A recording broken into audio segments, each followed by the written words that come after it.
All right, my friends, welcome to episode 254 of Prof and Dev Play Games. My name is Larry, the professor at Prof Plays Games, and his name is Anthony, the dev, at SummerSpeak on Twitter. How is your weekend? It's going well. Spending a lot of it in ancient Japan. Yeah, it's a nice place to spend time. It's better than Yeah. 2020 America, I'd say that. Maybe? No, It's maybe not about good. it for me. No, it's definitely not good. That Mongol invasion thing was not a good thing. No, it wasn't. But I feel like you could, I don't know, hole up in a tree somewhere and like maybe they won't True. find you, but the virus could. The virus. Oh man, Just stay at home, away from everybody. dude, I was playing Origami King today, and there was when you save a toad, you can find him in different places, and they'll talk to you. And I found one who had gone home, and it said something. I took a picture of it. I'm gonna pull it up so I get this completely right, because I thought it was just super hilarious. Home sweet home. I'm never going outside again. Like, oh, that's such a 2020 game. Yeah, it totally is. Yeah. Except I spend a bunch of time outside, but Well, me again, too. Yeah. I have space where I don't. I can spend a lot of time outside around my house and never see another person, so Now, it's great. that's nice. Ours is not like that, but it's mainly empty. Not a ton of people. Easy to avoid people. Well, you had to go out and deal with the tree that wanted to attack your house. Oh my god. I had brought my daughter in from the garage, and like 20 minutes later, we were having like a dance party in the house, and all of a sudden my wife goes into the kitchen to get a drink, and then she's just like freaking out. We heard a huge crash, and we go out, and the patio is just covered in a huge tree branch. We went outside, and the tree branch was like probably 18 inches in diameter, and most of the bulk of it hit the cement, but then large parts of the, I don't know, 7 inches in diameter, whatever, hit our fence, punctured our fence, just like hit our fence and just shot shards of redwood paneling all over our patio, and then broke off some of the pergola on top, the ceiling of the patio or whatever. So they're going to come fix that. But they came out with chainsaws that night and cut it all up and took it away. So that's the nice thing about an HOA.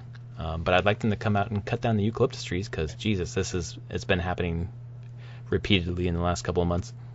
Yeah. Seems like a good trimming needs to happen on those. Well, our neighbor's car got crushed by a similar branch, and they came out and trimmed everything. But obviously not enough. Yeah.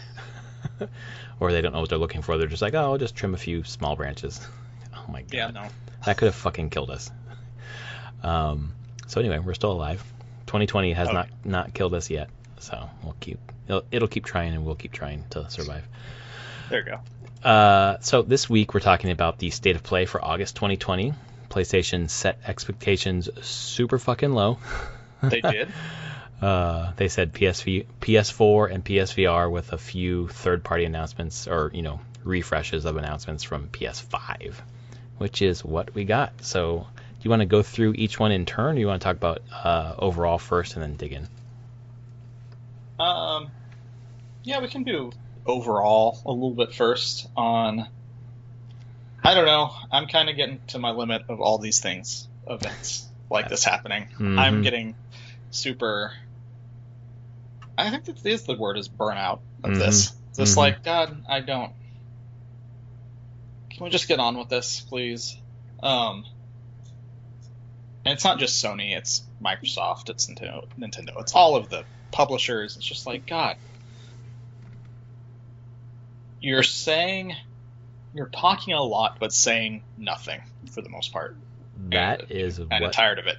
That is what this one felt like for sure. Like, it was definitely hit their expectations, but it felt like they were talking a lot and saying not much. It almost felt like, okay, this is the first one that I've seen that really felt like, are these really just publishers paying Sony to get airspace on their state of plays? Because like that Godfall at the end, that 10-minute just like gameplay demo and explaining. People are not paying, I'm sure. Oh, okay. It fucking felt like that was an almost ad. Certain no one is paying. Okay. But at least that'd be a crazy new thing happening. But this stuff is, I mean, Sony goes out and asks through its, I assume the marketing team who's putting this together, asks the different publishers and developers that are making games for this fall upcoming, and go, what can you get together by X date for us to show?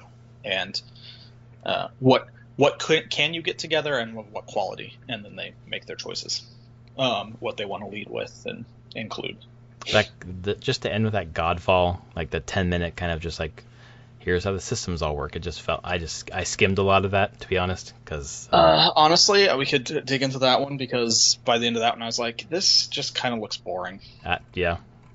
I mean, like, it's pretty enough and everything, and has somewhat varied combat, but none of it didn't sell the game to me that well. It actually made me go like, all right, it's a third-person action RPG.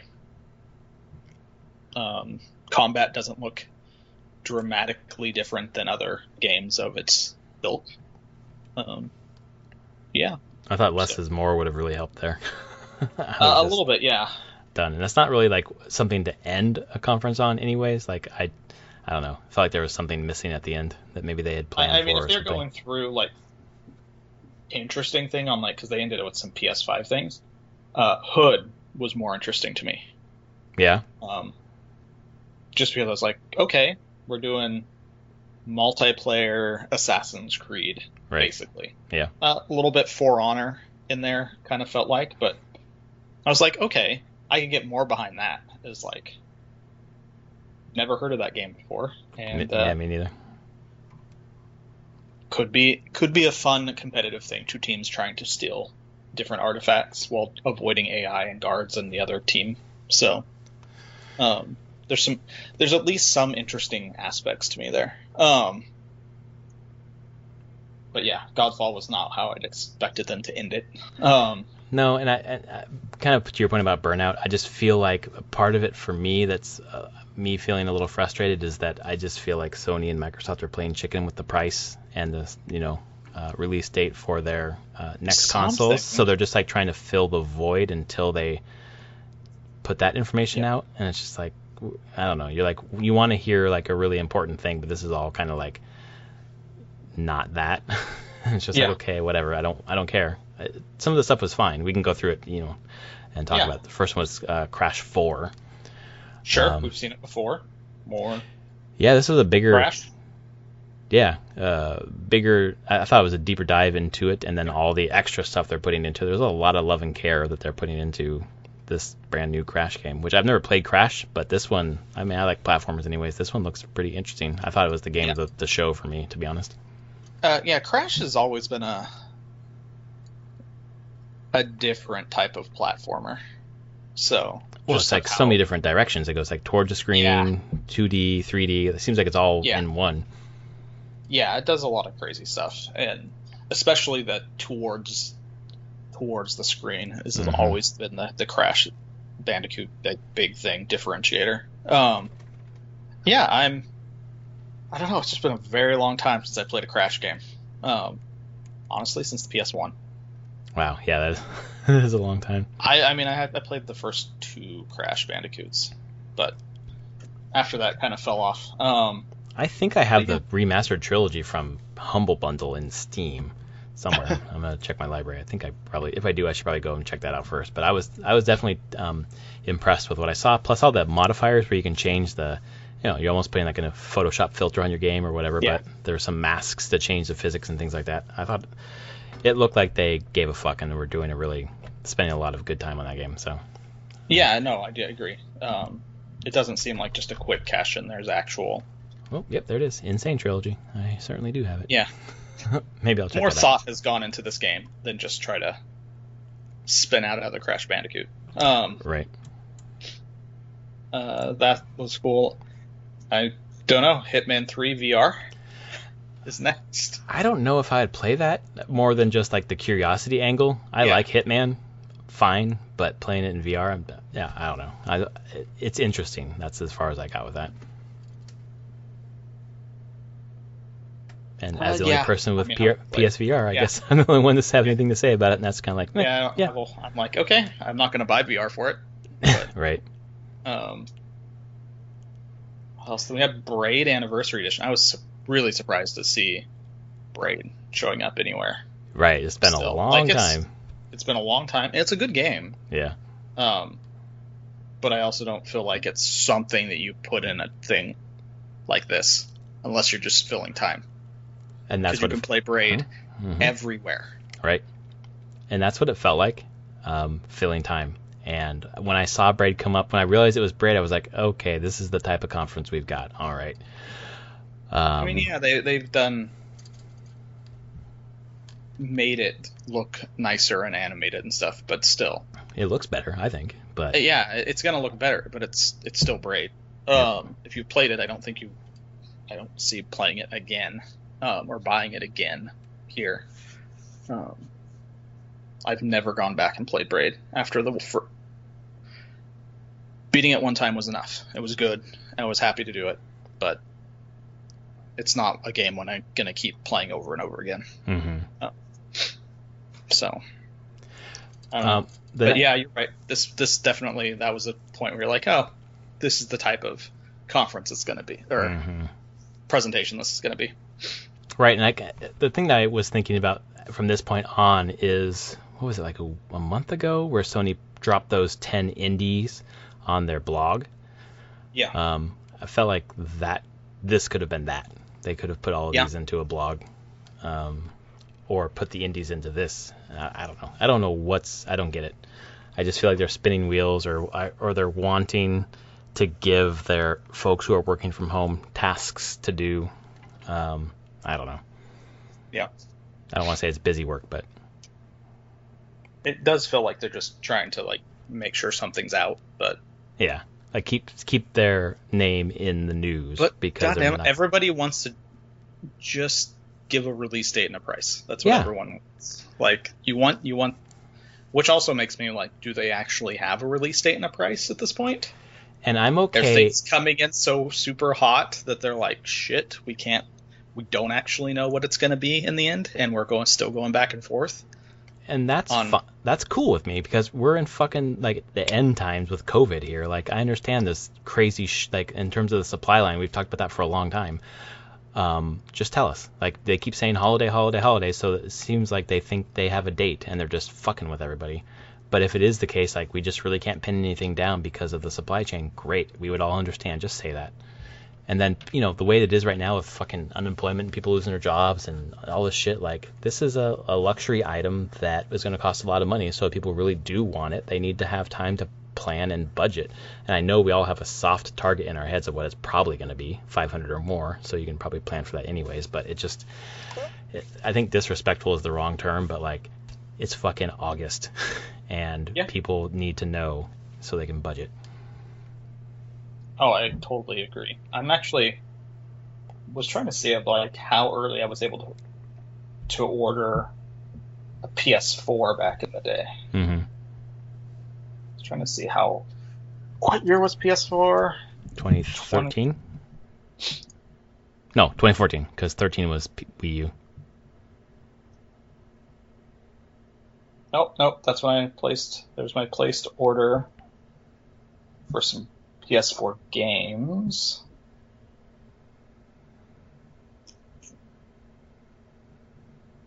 Where's the console? Was it holiday 2013? Or was it? Because I bought mine September 2013. Okay. Because I bought mine September 2014, and it had already been out by then. Yeah, there it is. Order was placed June 10th, 2013, for a November launch. Right.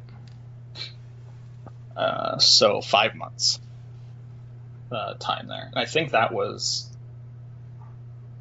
effectively the date that was E3 when they announced it. That's E3. So we're 2 months past that. So we've only got 3 left. It just feels like filling the air, keeping our name out there, because we're not ready to say that stuff yet. But everybody needs or wants that now. So everything else is just like, okay, it's hard to hear it, right? It's hard to listen to it. It just feels like filler. which is annoying because some of these games, like I thought the Pathless looked pretty damn good. Pathless did look pretty cool, and that is a game I am interested in trying out. Did you know this is the makers of I didn't realize it was the makers of Abzu until I was listening to a podcast earlier in the week. I didn't know that. Yeah. Until right here. Yeah, by the folks who did Okay. Abzu, and I think they branched off of that game company from Journey, so that makes me super interested. I want to pet my falcon or eagle, whatever it is. I love that it's a archery focused game where you don't have to pinpoint pixel with your fucking Yep. bow. Sign me up. I'm ready. Because I suck at that. If you watched any of my Ghost streams, I'm pretty bad at that. You're not. That is not part of your Ghost skill set. No. Land those headshots. Oh man. Next game was Spelunky 2. Spelunky 2, which I'm actually. That's super. It is exciting to me. I knew it's coming. Yep. I am. Spelunky is an amazing game. It's great. Yeah.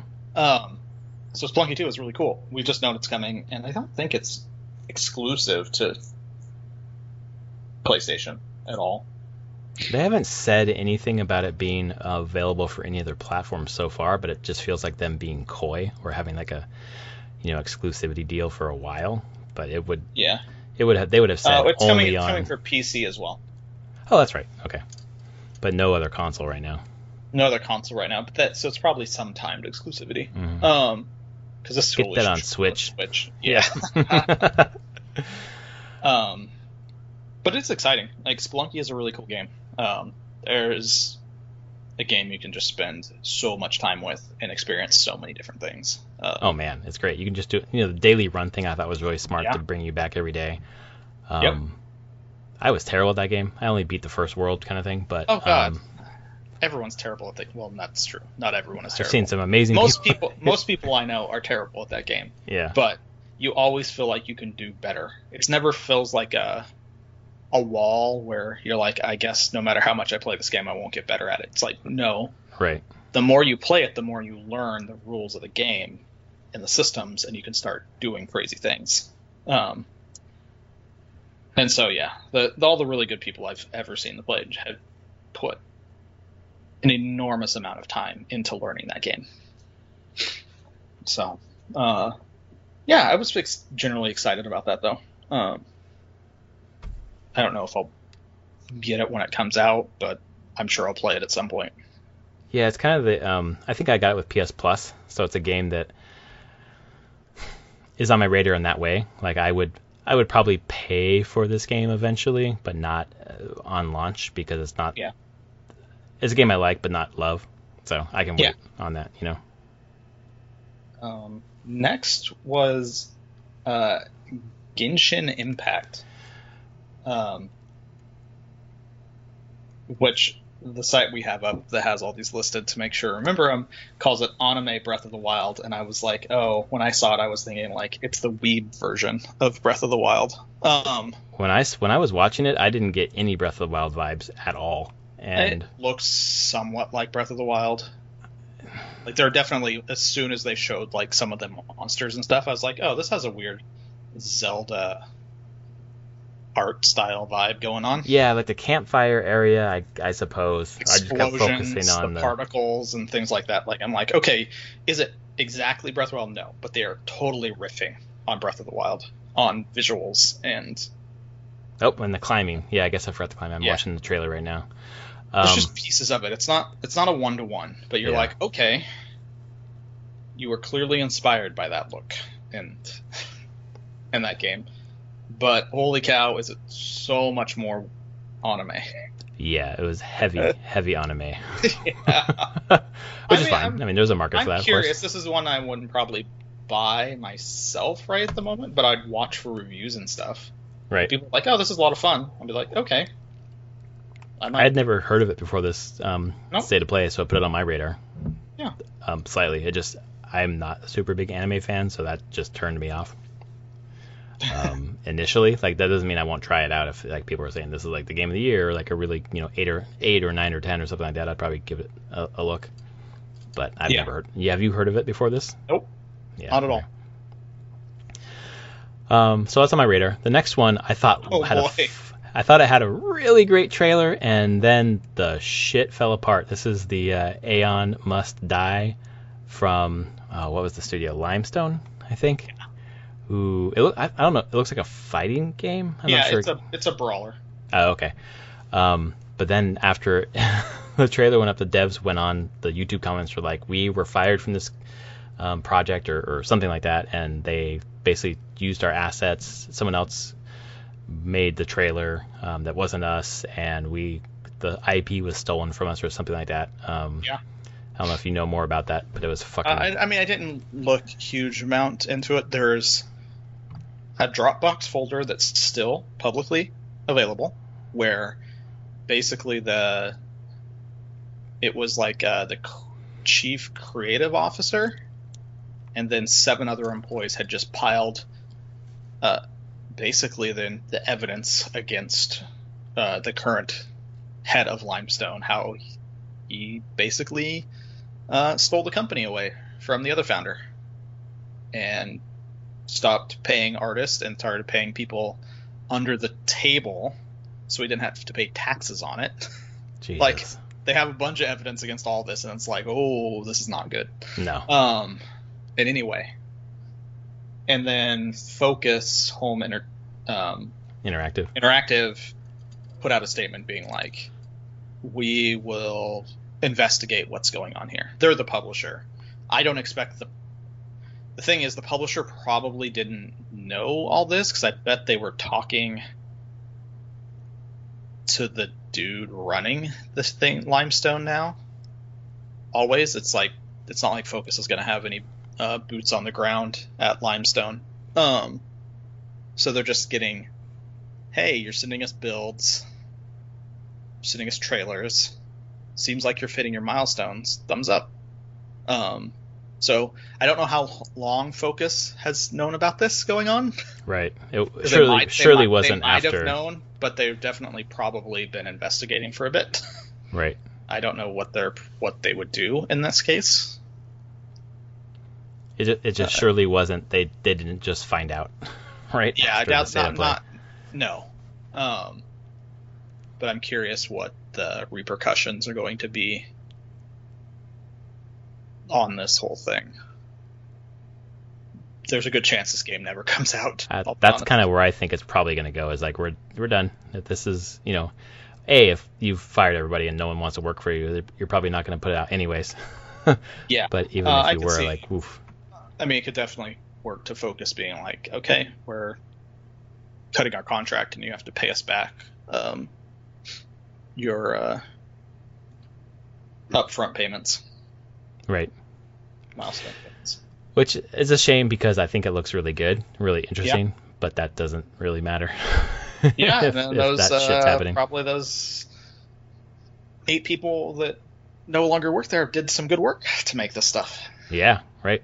And deserve to reap the benefits. That sucks to put all your blood, sweat, and tears into something and just get it stolen from you and the time when it gets public, and you would probably be getting a lot of adulation for how fucking cool that looked, along with some questions about what the hell is that game. And you don't even get to have that. Ugh, it's awful. Yeah. So oof.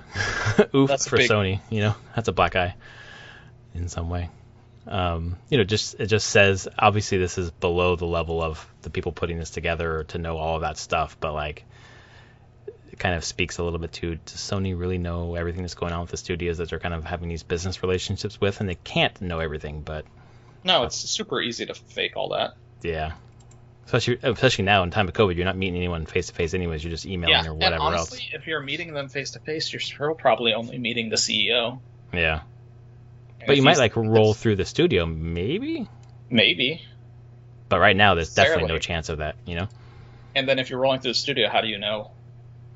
Someone stands up with a sign and starts crying. People not there. Super easy to be like, yeah, there's the studio doing their work. Yeah. It's super. This is something where I'm like, yeah, it would be super easy for the head of Limestone to cover this up, so other people wouldn't know that it was happening. Right. Super easy. But then, once it becomes public in terms of the trailer, then you're fucked. Like, you can't keep that under wraps till after the game's out, and there's no way that would happen. Obviously, as we are seeing right now in real time. The next game was Anno Mutate. I don't know how to say the last word. Mutationum. Not the best name. No, that's no. It was fine. This one was like I didn't find that exciting at all. No, and for me, I just kept getting stuck on the name for half the trailer. It was like Mutate. I don't know, and then also like I don't know, it's the animation style is like 10 frames or something. It's just a little jerky for me. It's very stylistic on purpose, but yeah, but I don't like the style. So no, me neither. That makes it.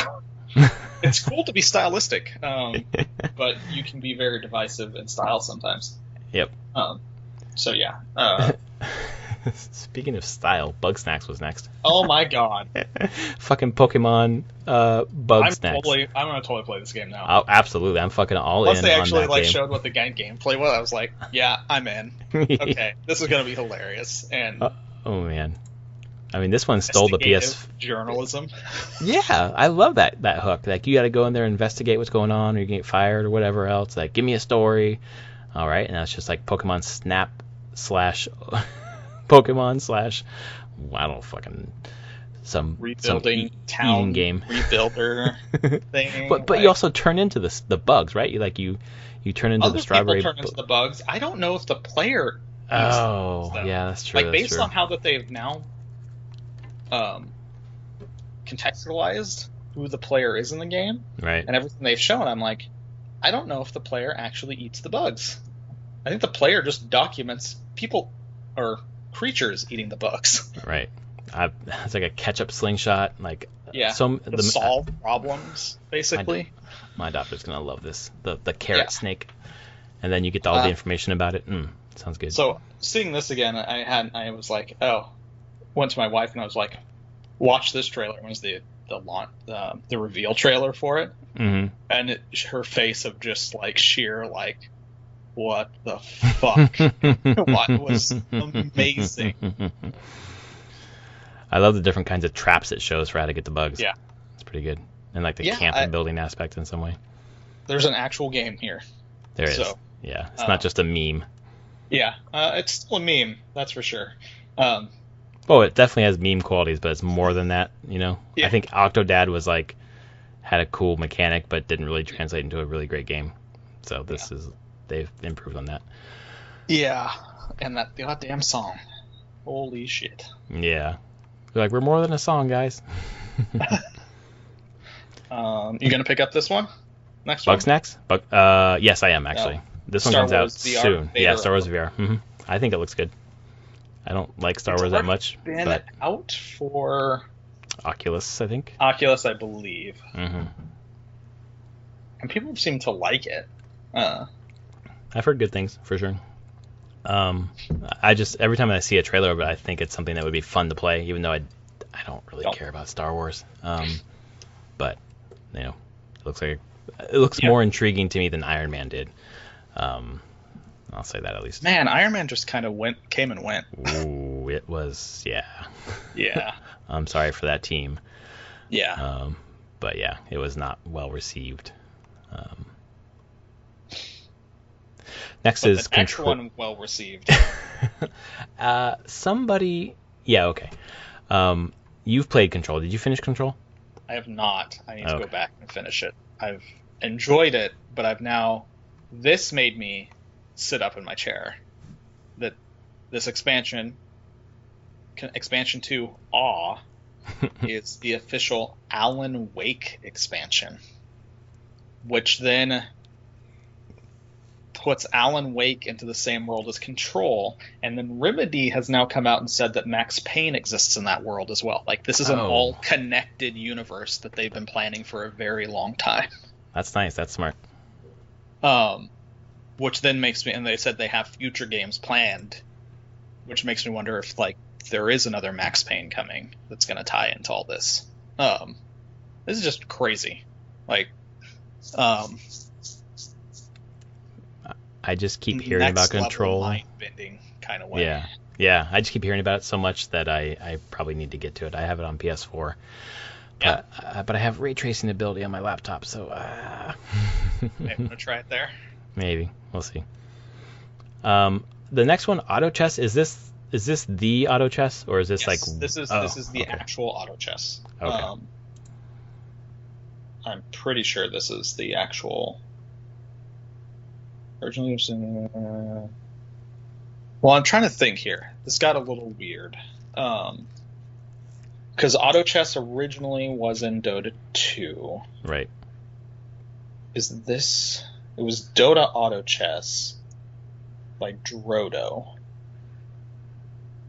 Because this is by Dragon Nest. Standalone version sounds simple. Yeah, this is the right one. Okay. Drodo Studio developed a standalone version known as Auto Chess, which is this one. Okay. Published by Dragon. Okay, great. Okay, cool. So yes, that's how this all works out. This is the one that's available on Android, Epic Game Store, and then the PS4 version. Yep, that's right. Okay. So yes, this is the original auto chess. A MOBA crammed into a chessboard.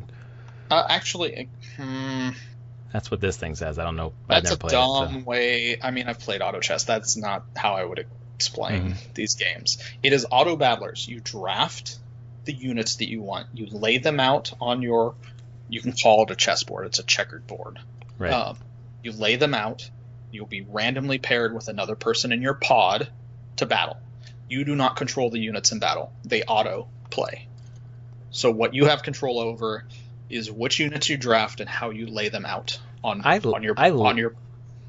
Sorry, go ahead. That's it. That's the game. I like that because every time I try to play a MOBA, I'm like, I don't get this. But if I can understand like different characters, how they might possibly behave, and then I can lay out things on a chessboard. And then if they just do the battling, that sounds right. But that's already on. No. I can play it on PC right now, right? Yes, you can. Yeah. Okay. You can play this on a lot of things. And honestly, there's a lot of versions of this. You could play. League of Legends has their Teamfight Tactics, which is this, which is their version of this. Hearthstone has an auto battler, which I've thought about getting into. Yeah, it's called Battlegrounds. Hey. And so you draft cards, and you lay out your board and like swap guys around in what order, and then you get someone else's team of cards, and they fight each other, and you see who wins. Right. It's more complicated than that because there's like economies going on, and the drafting is from a set pool. So if people are buying, let's say let's say one of the teams, one of the factions, I should say, in auto chess is, let's say it's mecha. If lots of players are buying the mecha units, you will see less mecha units because there's a fixed number in the entire pool. I see. And when a person's eliminated, all their units go back into the pool. And so so the drafting does have consequence. It does. And you wanted, like, if everyone's trying to draft the same thing, you're all going to be weaker. So you want to try to either get lucky and get the good units from that faction, or you're trying to draft factions that other people haven't taken. I mean, it's just like drafting any, like, Magic the Gathering or anything like that. You have to be aware of what colors are coming around and what people are taking. Right, but at least with Magic the Gathering, it feels like it's somewhat bottomless, where it could be anything in those cards, and there could be lots of copies of certain things. Yeah. Right. But there's a finite amount. Yeah. In this, okay, that's cool. And you don't know what that amount. Like you do know that it's like, oh, there's 10 of this unit available. It's not going to tell you someone else has already taken. In auto chess, you have to go. You can. In the Dota one, and I don't know what this auto chess does, you can go look at your 8 opponents' boards. You can just cycle through them, and you can see what their team is at the current moment. So you can quickly glance through, figuring out, like, oh, they have a bunch of mechs. Oh, no one else does. Oh, they're open. Like counting cards, basically. Kind of. Blackjack or whatever. Like there is a weird level of strategy to this game. But yeah, you don't control battles. The strategy is all meta level. I like that. At least to get into it. Like, and it's cool. Easier. I mean, this is coming to PS4. So Right. But I don't have to wait. I can play that now if I want can. to. Yeah.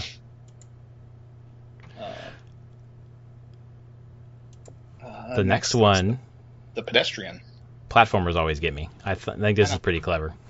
It is a clever platformer. I'll give it that.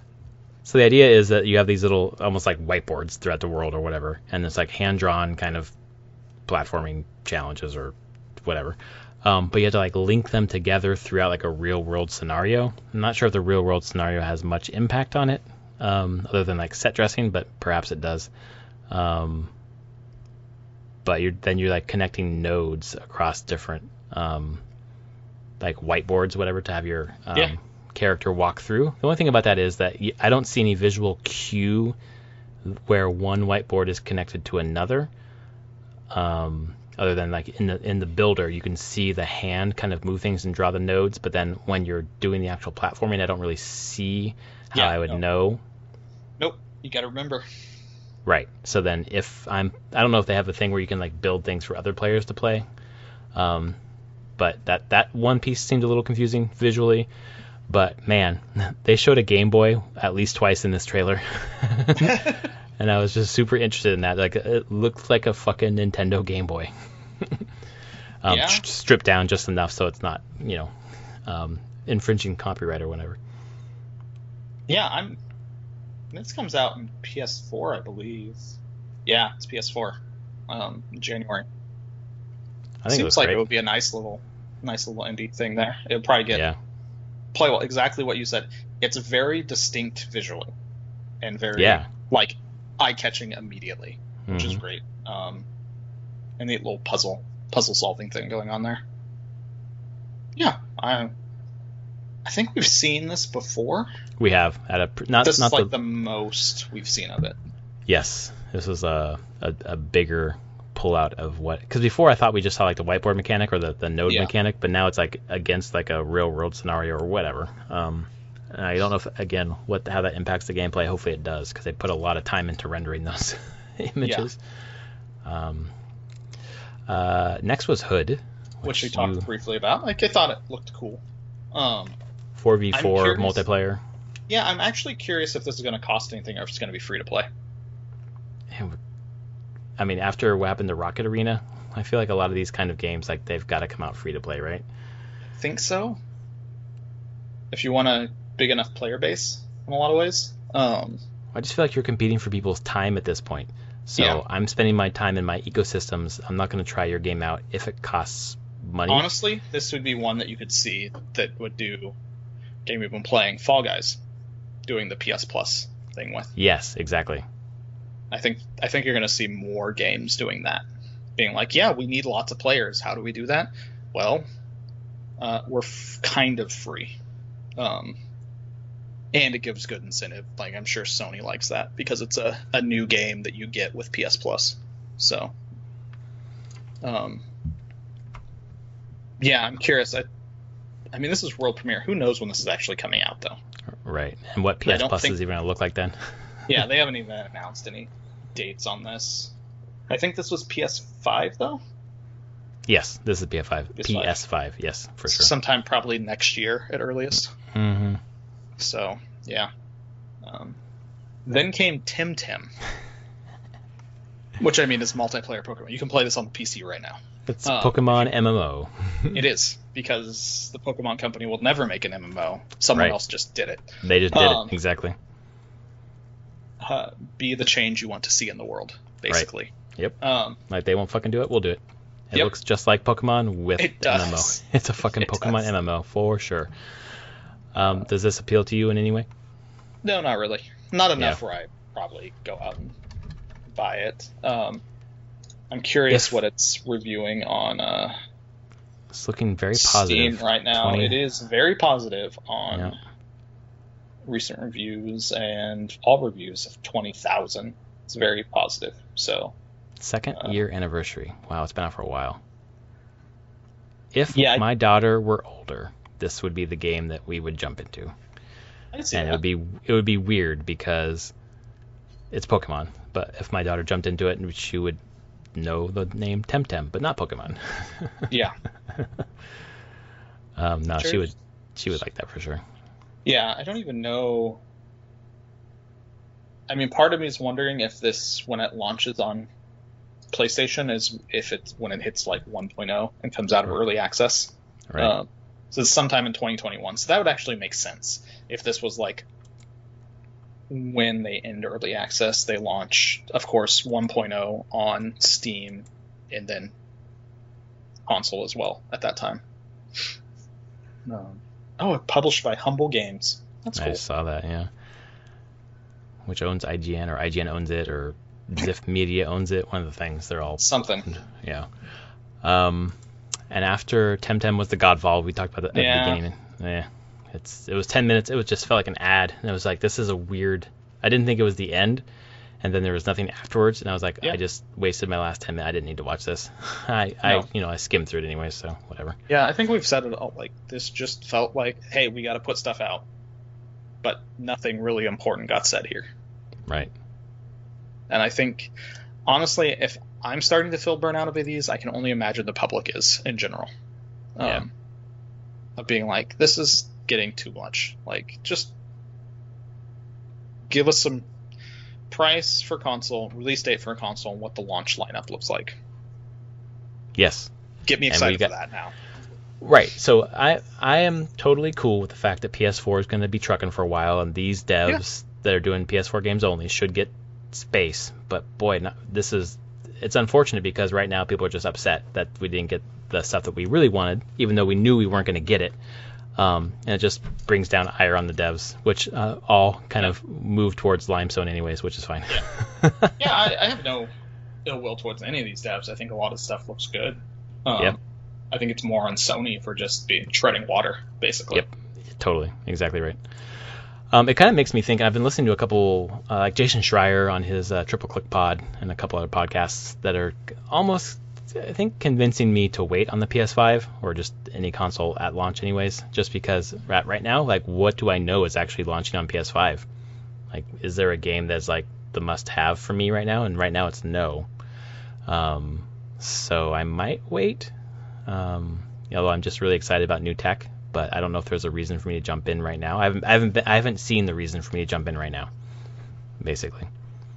And I don't know if there is, because I have a PS4 Pro. If I had an original, it would be a different story, I think. But I'll be able to play Assassin's Creed. I have a PS4 base. Yep.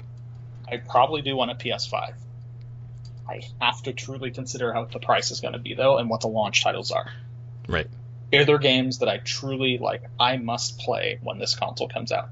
Although there's a part of me that's like, I wouldn't mind just a PS5, so that it didn't sound like my console was trying to launch into the atmosphere while I'm playing the game.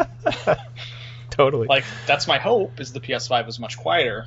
And I mean, like, I'll be honest, I'll pay a good amount for very quiet at this point. If I'm just playing old PS4 games on it, I don't know. It's even the Pro for Ghost is so fucking loud, and I have these new they're cushions for my headset, for my headphones that Travis recommended. That seriously, I don't even fucking hear it anymore. It's like, oh wow, why haven't I had these for the last 3 years? Yeah. But no, I think there's a lot of things to consider. And initially, it was just like, oh, of course, I'm just gonna get it like when it launches because I'm really into PlayStation. But actually, there's a lot for me to still play on PS4, and I don't know if there's a lot for me to play on PS5 at this point. So they will be there in a year, basically. Yeah. I assume, if the world exists then. Oh, the world will. U.S. might not. Yeah. I might be in Canada at that point. Yeah. You're pretty close right now, physically. Because I brought that up in all seriousness at work. They're like, yes, we do have a plan in place to relocate to Canada. Yeah. I'm like, because one of the founders just moved back to Canada. They're Canadian? He's one of the Canadian founders. The other one's still here in Seattle. But he had always intended to move back to where he's from. And so he had spent many years here and was like, yep, with my family and everything, like his wife. And it was like, yeah, it's time. It was, I think, delayed because of COVID stuff, because he needed to work through that. But yeah, he moved back and is very happy to be back in Canada. Yeah, if you're an expat living in the U.S., there's a lot of compelling reasons to not be an expat anymore. Yeah. You know? I'm like, okay, my grandma was 100% Swedish. Is there any like way I could go to Sweden easily? Not seriously looking, but man, our country has got some things to work out. Not seriously, but consider. Like, yeah, no, we've had the conversation. Let's have this thought out at least. Exactly. Now you don't want to get to the point where you're like, oh, I should have thought about this 6 months ago. Yeah. So, what have you been playing this Ghost week? of Tsushima. I have know the been answer. the ghost. Fuck the samurai shit. You're going full stealth. Actually, no, not really. I do a mix, really. I think this game nails the stealth, non-stealth gameplay better than Assassin's Creed ever has. Because I just shift between being stealthed and not pretty consistently. Although now I have the Sakai clan armor and fully maxed out, so I can do a standoff that chains 5 times.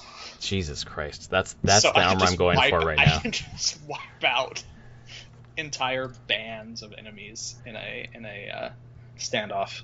So I do usually open now with a standoff. Even at the big places, I'll do standoff at a gate, kill a bunch of dudes. If there's no archers, then I'll go into hiding because it won't attract other people. Right. Move around, take out archers from hiding, and then usually just kind of kick off fights from like the stealth assassination, and then just start charging people and just murdering. That is the nice thing about the AI in that I think with Assassin's Creed, once you break stealth, like everyone's just on your fucking ass. Whereas this, you can go back into stealth pretty easily. And I feel like a lot of the reviews were like, "Oh, the AI is bad," but I think it was intentional so that you can do that, and it feels great. It really does. It does feel really good. So yeah, I'm mixed. I use pretty much every tool at my disposal. Even the wind chimes, I find I don't use them. Actually, wind chimes I've used them a couple times. They're rare. Although now I use them more because I can do chain assassinations. Right. Like so wind chime people to look one direction, and I just go chain assassination through 2 to 3 of them.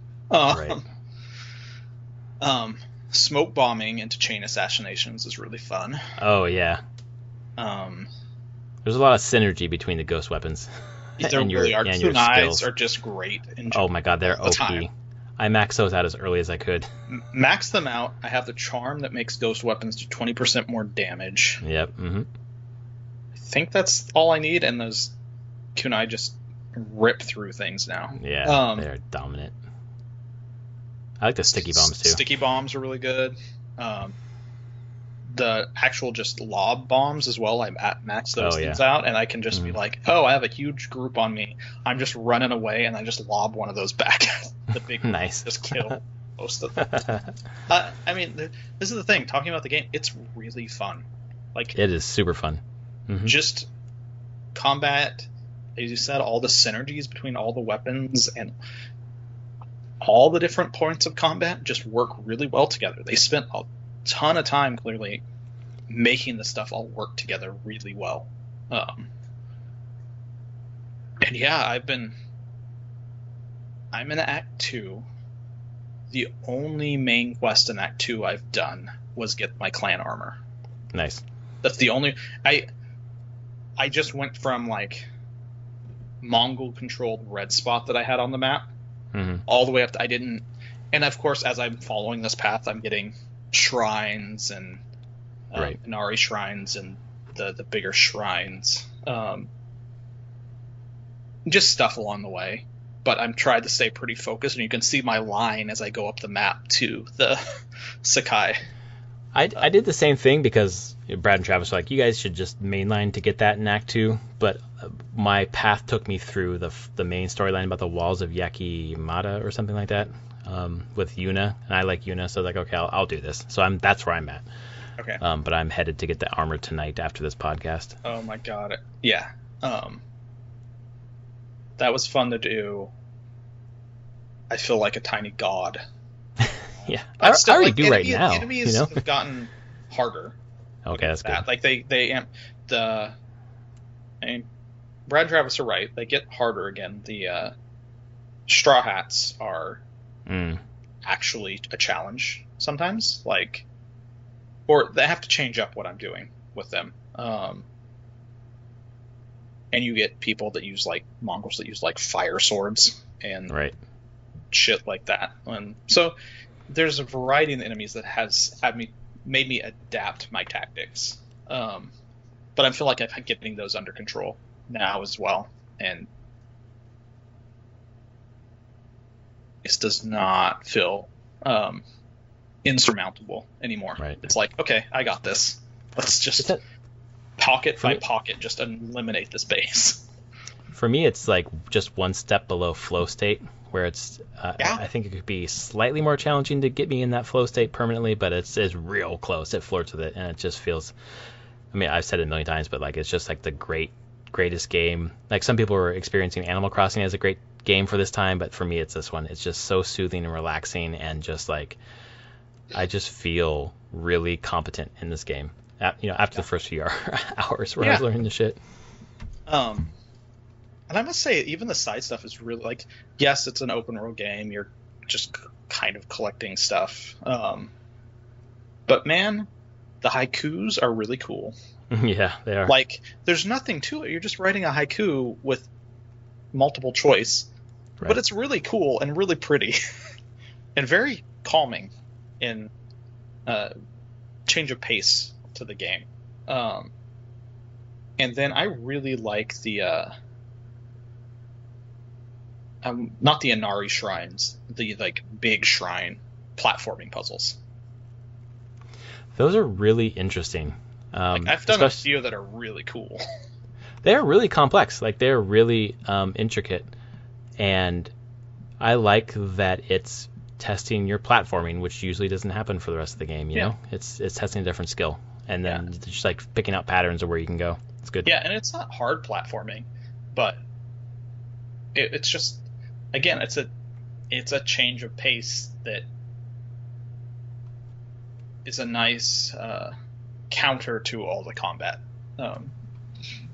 Because I've not come across a single one of those things that has any combat in it whatsoever. No, not at all. Yeah. It's fun because some of them are like, I think very quickly it threw challenges at you. Like one of the first ones, maybe like the fourth or fifth, was like on fire, the main path. Yep. It's like, okay, how do I get around this? Yep. Smartly, like it is like,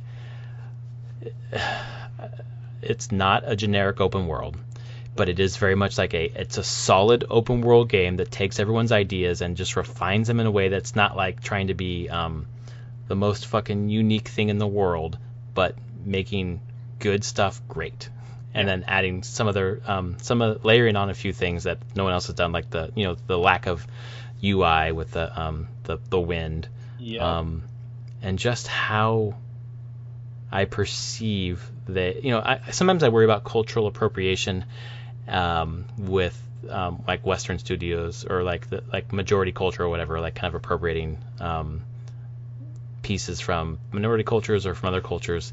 But I don't find that issue here for myself, and reading the way that Japan is reacting to this game sort of helps with that as well. I wouldn't. In general, the Japanese culture and population doesn't really care, even if it was cultural appropriation. Right. They're just, from my time studying that thing and my wife's time studying, she's like, no. And people we've known there who actually like grew up in Japan, and they're like, no. Most of the time, culturally, it seemed really cool when Japanese ideas go west. Right, because they're appropriating the Italian plumber, anyways. It's a weird thing. It's definitely a weird thing where you would ask people in Japan if this culture, and they'd be like, no, what are you talking about? not that it isn't, it's just an interesting cultural wise. So I'm like, I don't know if I would take your opinion if this is appropriation or not completely. Right. But Well, they I also have had the really issue. liked this game, though. I know that. Yeah, I've had issues with Japanese people that I've met specifically around ideas of racism, where we, Yeah. either in my classroom or the outside of the classroom, people in general are like, oh, there's no racism in Japan. Then you bring up the Ainu people, and they're like, well, yeah. I was like, okay, I can't take everything at face value. But at the same time, I don't need to be upset about cultural appropriation for Nope. your culture if you're not upset about it. We're cool. Okay, great. Yeah, but I think that they paid homage, from what I understand of Japanese reaction to this, pretty well. So yeah, they are not perfectly historically accurate, but they were are. there flaming swords back then? Who knows? Like, some of this stuff, yes, did exist. Like, there Mhm. is, historically speaking, there has been found like the Mongol Empire did have explosives at this time. Mhm. Like, that's not inconceivable that they had like not sticky bombs, but they had the stuff where you could do a sticky bomb. They had Right. explosive grenade-like things. They had big kind of. They were flirting with gunpowder and guns. I don't know. I was before going to this game, was trying to like do some research into the time period in the Mongol Empire, and like, they did pretty damn good job of capturing it. The general sense that they would rather enlist a nation's army that they're conquering than destroy it. Right. They want the expertise of that army, and that was seen throughout the Mongol Empire. They would use what they could take, and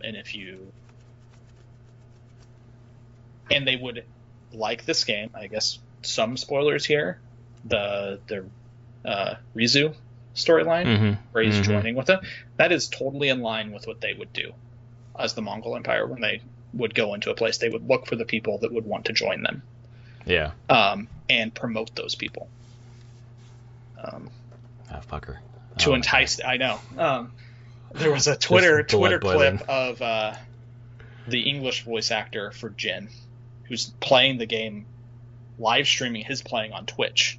Nice. As the voice actor, and there's some clip of him getting to a point, I assume farther in the game, where he's like surveying a castle or something. It's either Act 2 or Act 3. And Ryu's there, and he's like, fuck that guy. It just casually just says it as he's surveying everything, and I'm like, yeah, pretty much. Fuck that guy. Oh my god. Which leads me also to this game being that the other part I really like is the side stories. Me too. Like, I've done all of Act 1, like that southern island. I've done everything through that island.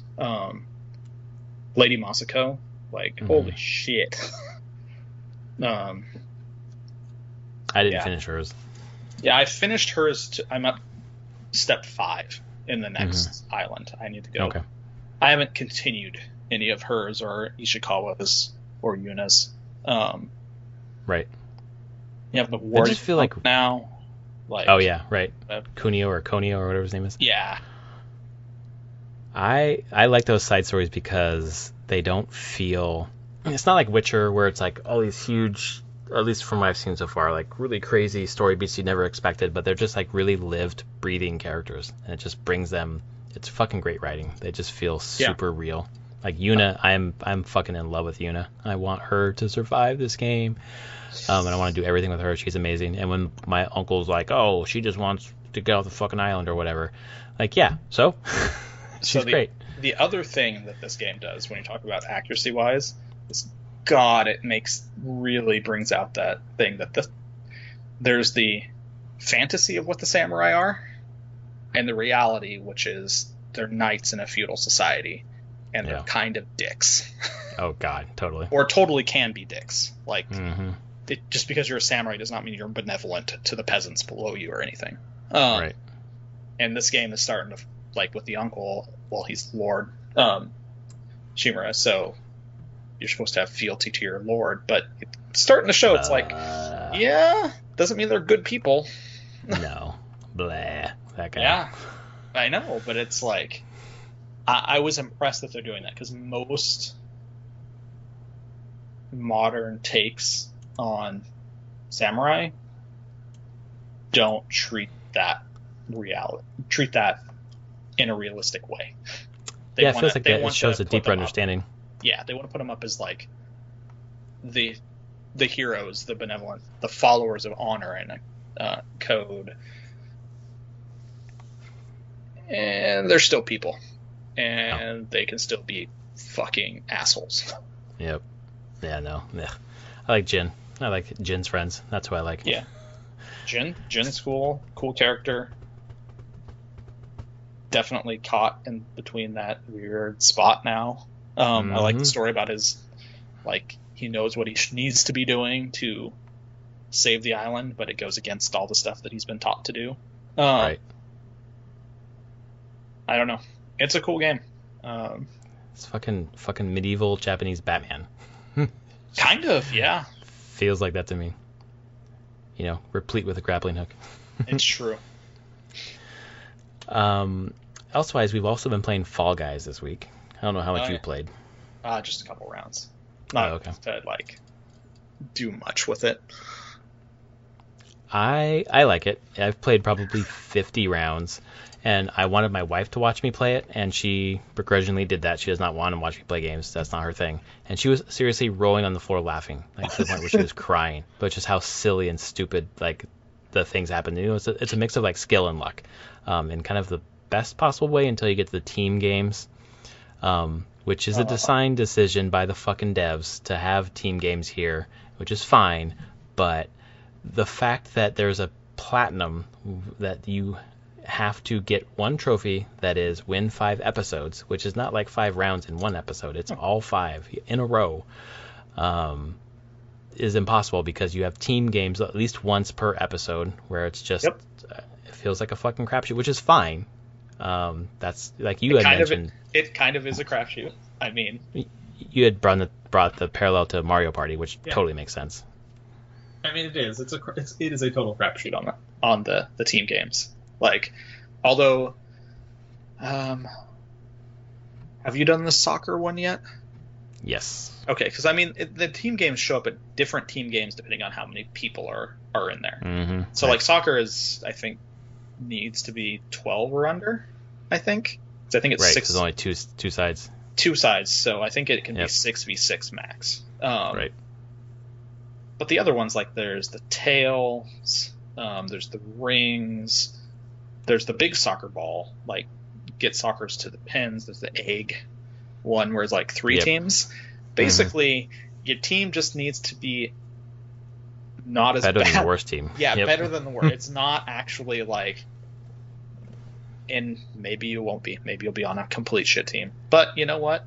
Those big ones like that, where it's like split to 3 different teams, they tend to happen early because they need a lot of people. So I think it needs to be like 30 or more people remaining. It's just because it's those just like, it's over. If you lose there, it's over quickly. And you can just play another one. Yep. The only issue for me, and maybe I haven't seen this option yet, and I don't know if I actually want this option, but those team games require communication, and I don't think there is proximity chat. Nope. No, I don't think they want that either. Like,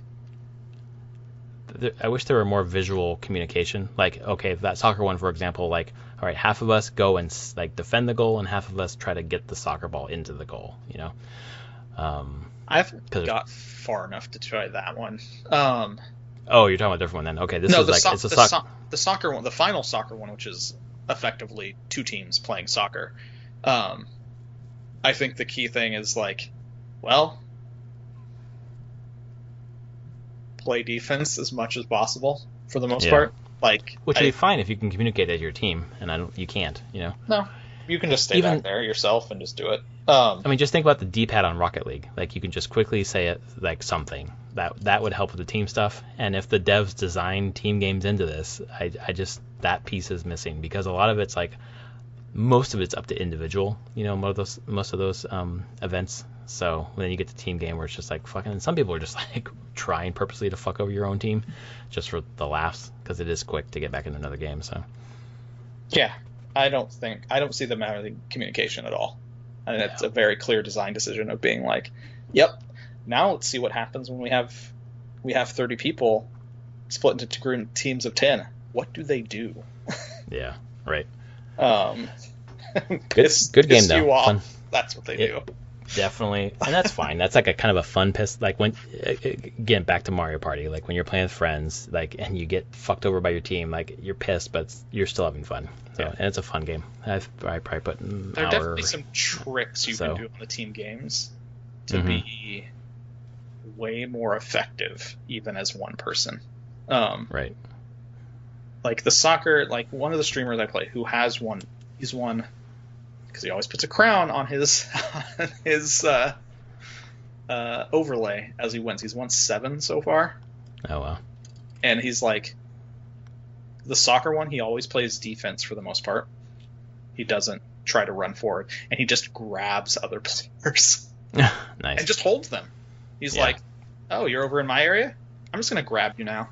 It's cool. You thought you were gonna do anything? No. Look at that ball over there. Yeah, you're not going to it. You're staying here." So you can do some weird stuff like that, with just being like, just harassing the other team, being like, all right, I'm not going to focus on that soccer ball. I'm just going to focus on like pissing these people off. Right, like in Rocket League where you decide to just run into the players instead of get the ball. Yeah, and you pretty much Kinda consistently do that. And the thing is, consistently doing that are the games where I see him win a lot more. Yeah.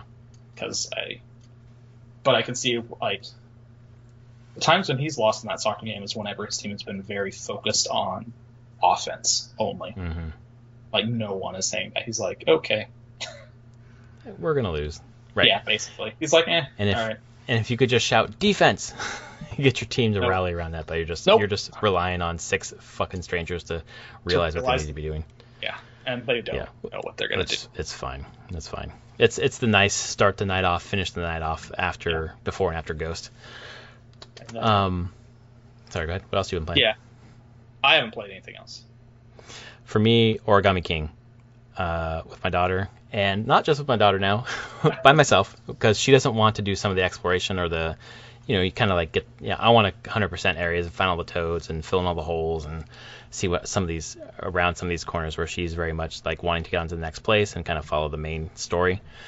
So this afternoon I was by myself for 4 hours and I loaded Origami King up and kind of cleaned up some stuff that we were in and like poked forward in the story a little bit, which was a bad choice because you have a partner that she's really like loved, and I went through a part of the story that that partner goes away and hit a save point.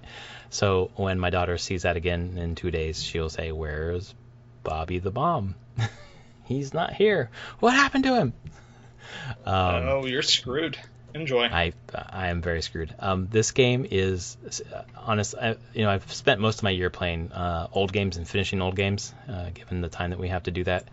So not a ton of like new release games, but man, this and Ghost are like the top 2 for me. Like they are both like just what I want right now. The Origami King is like the writing is amazing. The references, so many small references to different Mario games.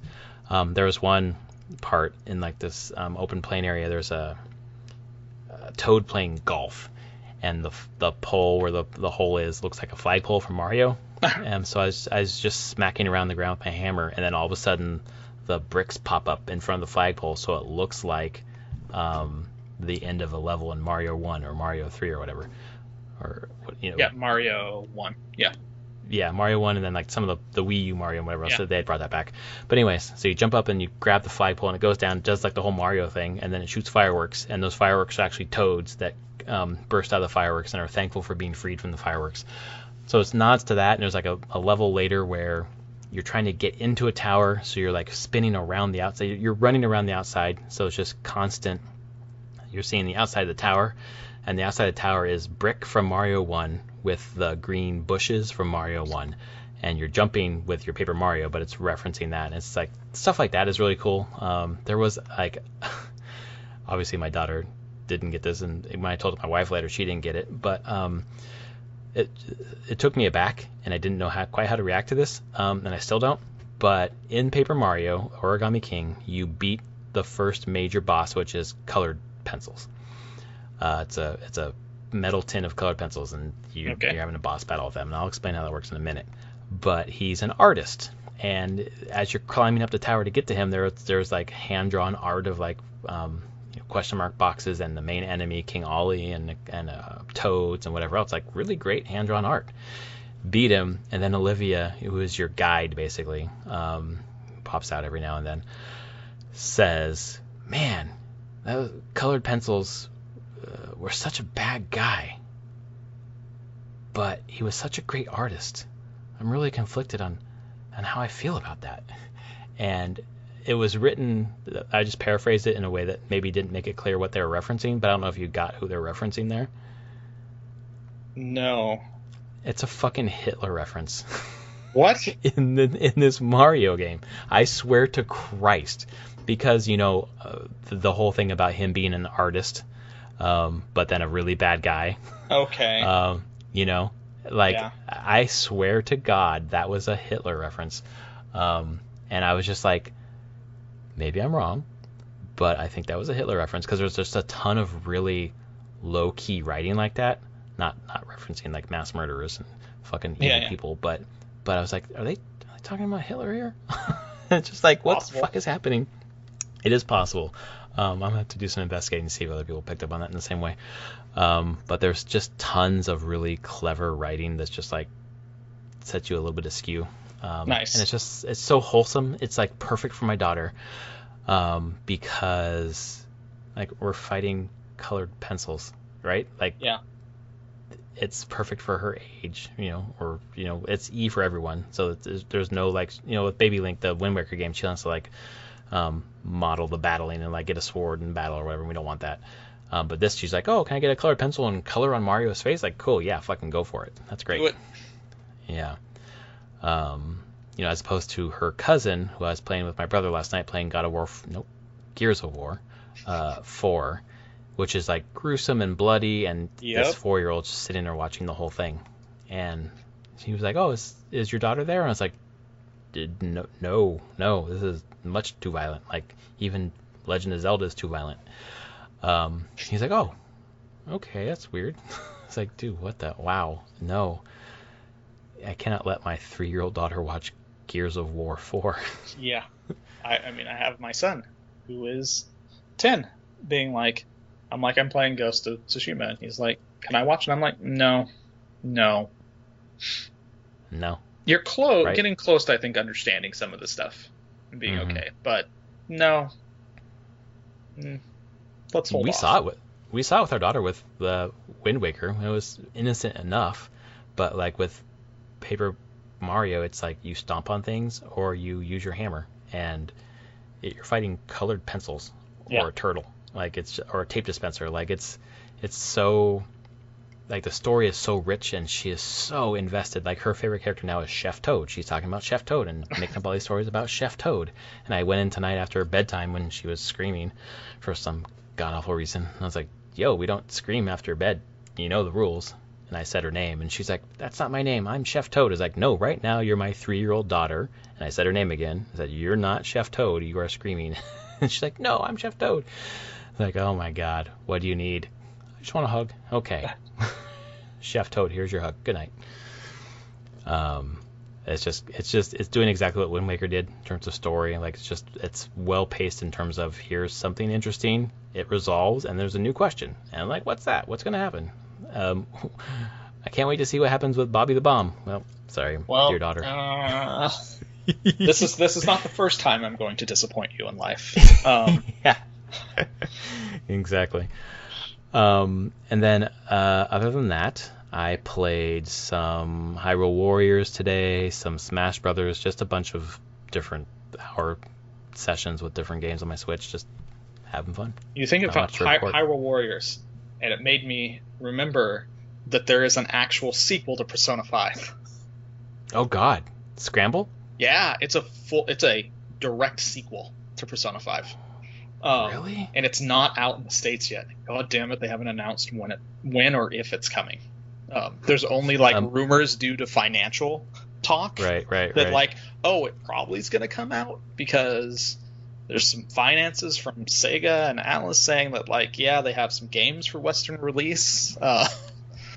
It's a Muso game that's a direct sequel to Persona 5. Yeah. That's weird. But I mean, Persona does that. They have the dancing games or whatever else. But those don't have story content, do they? The dancing ones? No. They are literally just dancing. Okay. And this is done P5 Scramble or Strikers. It's called Persona 5 Scramble, the Phantom Strikers. And it is done by Omega Force was developer. Who do the Dynasty Warrior games. Right. And Koei Temco. Sorry, I got that wrong. Spoonerism there. Yep. So it was their development was their main team. So it's. You mentioned Hyrule Wars. I'm like, give me this one. Come on. It's got to be. It came out in the fall, I thought. In the East. It came out February 20th of this year. 2/20/2020 is when it came out in Japan, and there's been no specifics on when it's coming west. Dang. I think they've now put it out in other parts of Asia as well, but still no Europe or North America. Right. I can only imagine that it would. Persona 5 sold really well in the States, and P4 Golden on Steam has sold really well. Sega has now said that they're we're going to look at bringing more games to Steam. Yeah, maybe you should, guys. That went really well, so I have a feeling that Persona 3 is probably going to show up on Steam here. Mm-hmm. I would expect within a year, if not earlier. No one has said anything about P5 being specifically Sony exclusive, have they? No. I don't think it necessarily has to be, but it is only Sony right now. Right. I'm just wondering if it would ever come to PC or Switch. Not Switch. I bet it won't come to PC though. Because they don't see it as a competitor, I guess.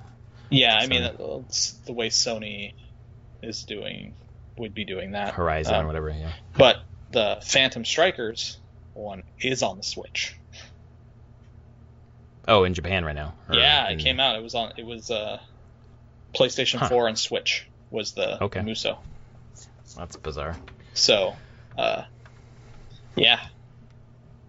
Well, that's a sidetrack there, but you mentioned a Muso game, and it made me that's fine. Remember how much I want that goddamn thing. Well, I just loaded it up to see if you could play as Baby Link. God damn it, Toon Link. Dude, I probably told you the naming convention, the nomenclature, but it's fucking Baby Link, Blue Baby Link, which is Breath of the Wild Baby Link, Adult Baby Link, which is Twilight Princess Baby Link, and it's just oh my god. My daughter is obsessed with Twilight Princess right now. Really? She's not playing it, but she's watching for her episode time is a very chill streamer playing through Twilight Princess, and she's always loved the look of Twilight Princess. Right. And she's now determined that for Halloween she wants to be Twilight Princess Zelda. Nice. And we're like, oh shit, because that is a detailed costume. I say that's a look. Yeah. Also, if you're just trick or treating at your house. Yeah, and we're actually, that's the thing. Last night, my wife was like, "So, how much do you think Halloween's actually happening this year?" I'm like, 0 chance. Oh, zero. No. 0 chance that there's Halloween events happening. No, unless you're in Georgia or in a Georgian high school. Yeah, it's now closed. Jesus. Did they close out high school? For at least, I don't know. I saw conflicting on how long, but yes, they had an outbreak and they everyone's no shit, huh? yeah, and everyone's now back to remote distance learning for at least for some portion of time. Right. I saw some anecdotal stuff about kids whose colleges were not closed who were like, I don't need to be there for the first 2 weeks, which as a professor you do because you'll get dropped. But anyway, like I'm going to wait 2 weeks and then it'll be closed anyways. There's what is the other stat that I heard? 20% of Harvard freshmen are deferring. Hell yeah. Like, which is actually a huge number to be like. That is a huge number. They're like, yeah, we're deferring our freshman year until next year. Mm-hmm. Which I'm I like, would do the exact same thing. yeah, I'm like, yeah, this might be a good time to take that gap year.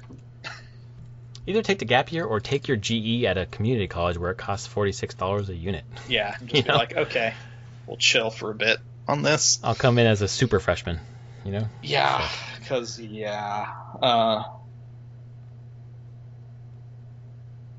oh no, that high school is only going online for 2 days.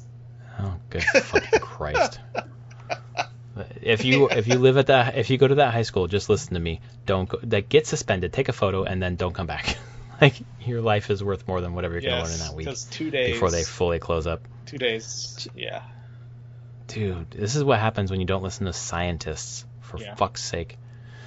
But we are gonna rant about that for a long time, guys. So we're gonna end it here. Call it here. Yeah. He is at SummerSpeak on at Prof Plays Games. If you like our content, please check out our YouTube channel as well. It's Prof and Dev Play Games. Just search it in YouTube until I get my vanity URL. Need 100 subs for that. Putting some content up there, and then tell your friends about our podcast. Apparently, you are doing that because we're seeing a spike right now. So thank you, and we will see you next week. Later, everyone.